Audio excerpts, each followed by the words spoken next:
Scattered within a marshland off the New Jersey Turnpike, only a few miles from New York City, lies all that remains of one of the largest, most expensive, and awe-inspiring buildings ever built.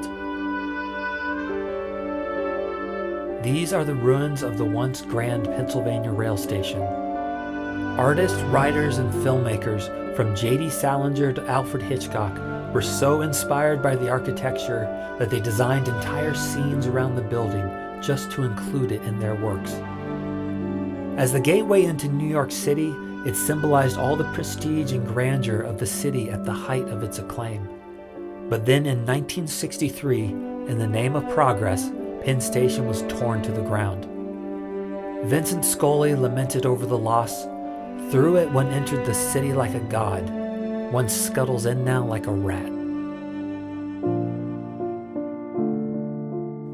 With no preservation movement existing at the time to defend it, Penn Station was quickly reduced to rubble, trucked out of the city, and dumped in a New Jersey landfill, where much of it remains to this day. The loss of Penn Station created an outcry across the country, the effects of which we still feel today. New Yorkers were so distraught over the loss that they immediately passed the Landmarks Preservation Law, saving other historical buildings throughout New York. Maybe we had to lose something as important as Penn Station, said Paul Goldberger, architecture critic for New York Magazine. I sometimes think of it as the building that died so that others might live. New York's Landmark Preservation Law was a direct inspiration for the National Historic Preservation Act, which expanded those same protections for historical sites across the United States. Section 106 of the National Historic Preservation Act charges the National Park Service with preserving and protecting America's story. Whenever the National Park Service has a project involving federal land or funding, Section 106 must be done. It also applies to any cultural resources listed on or eligible for the National Register of Historic Places. The mission is to protect our history by ensuring that no historical structure or landscape will ever again be lost through lack of planning or foresight. While the impact of destroying a historic landmark like Penn Station is obvious, many small and often well-intended projects in our parks could have similar unforeseen consequences.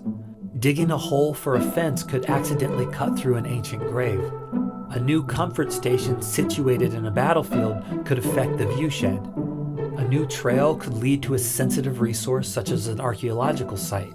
The grass you are maintaining never existed historically and could change the landscape. A new road adds shoulders and pullouts that could impact an archaeological resource. Painting a historic building a new color or adding modern windows may change the historic character.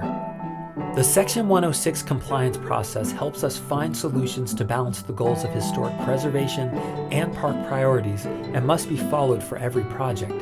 It is for improvements as well as demolitions, for routine maintenance and upkeep as well as new construction, for small projects as well as for big ones. Section 106 matters because our history matters. It protects structures like Penn Station from ever being lost again without first ensuring careful and thoughtful study.